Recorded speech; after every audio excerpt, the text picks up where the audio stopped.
মঙ্গলবার মধ্যরাত, ঘড়ির কাঁটা দুটা ছুঁই ছুঁই। ঘুমন্ত ছিল দক্ষিণ এশিয়ার মানুষ, কিন্তু আকাশ তখন নিঃশব্দ ছিল না। ভারত পাকিস্তান সীমান্তের ওপার থেকে ভেসে আসা যুদ্ধ বিমানের গর্জনে কেঁপে ওঠে আকাশ। আর ঠিক তারপরেই শুরু হয় আরেকটি যুদ্ধ, তথ্যযুদ্ধ। কে কার আকাশে আঘাত হানল, কার যুদ্ধ বিমান ভূপাতিত হল, কে আর কে, সব প্রশ্নের উত্তর এখন ঢেকে আছে দুদেশের বিবৃতির ধোঁয়াশায়। ভারতের প্রতিরক্ষা মন্ত্রণালয় জানিয়েছে, কাশ্মীরের পহেলগামে ২৬ জন বেসামরিক নাগরিক অপারেশন সিঁদুর পরিচালনা করে তারা। ৯টি সন্ত্রাসী অবকাঠামো লক্ষ্য করে হামলা চালানো হয়েছে বলে দাবি করেন ভারতীয় প্রতিরক্ষা মন্ত্রী রাজনাথ সিং। ভারতীয় বিমান বাহিনীর উইং কমান্ডার ভূমিকা সিং এক সংবাদ সম্মেলনে বলেন, আমাদের হামলা ছিল সম্পূর্ণ নিখুঁত ও নির্ভুল, কোনো বেসামরিক ক্ষয়ক্ষতি হয়নি। আমরা লক্ষ্যবস্তুতে আঘাত হেনেছি, কল্পনাতে নয়। পাকিস্তানের পক্ষ থেকে এসেছে একেবারে ভিন্ন বার্তা। ইসলামাবাদ বলছে, ভারতের হামলা হয়েছে ৬টি শহরে, যার মধ্যে রয়েছে পাকিস্তান শাসিত কাশ্মীরও। আহত অসংখ্য আর নিহত হয়েছেন অন্তত ৩১ জন বেসামরিক নাগরিক, যার মধ্যে রয়েছে একটি ৩ বছর। সবচেয়ে চাঞ্চল্যকর দাবি এসেছে পাকিস্তান সেনাবাহিনীর মুখপাত্র মেজর জেনারেল আহমেদ শরীফ চৌধুরীর কাছ থেকে। তিনি দাবি করেন, পাকিস্তানের প্রতিরক্ষা ব্যবস্থা ভারতীয় ৫টি যুদ্ধ বিমান ধ্বংস করেছে।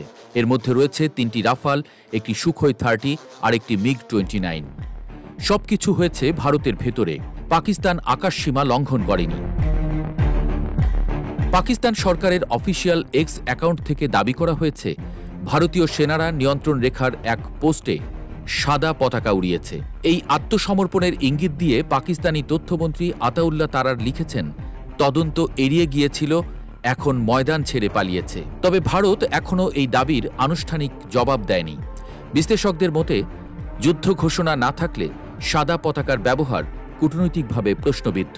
আবার এটাও হতে পারে এটি তথ্যযুদ্ধের আরেকটি কৌশল।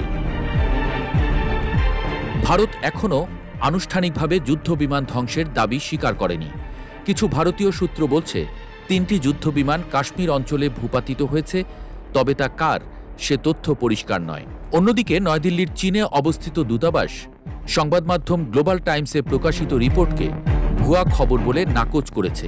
২০১৬ সালের সার্জিক্যাল স্ট্রাইক, ২০১৯ সালের বালাকোট বিমান হামলা, প্রতিবারই ভারত ও পাকিস্তান একে অপরের বিবৃতি প্রত্যাখ্যান করেছে।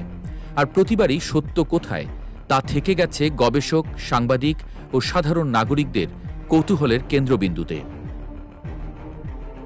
ওয়াশিংটনের ব্রুকিংস ইনস্টিটিউটের স্কলার মাদিহা আফজালের ভাষায়, ভারত পাকিস্তান সংঘাতের ইতিহাসে তথ্য নিয়ন্ত্রণ সবসময়ই একটি কৌশলগত হাতিয়ার। রাষ্ট্রীয় নিয়ন্ত্রিত গণমাধ্যম ও সোশ্যাল মিডিয়ার যুগে এখন এ লড়াই আরও জটিল হয়ে উঠেছে।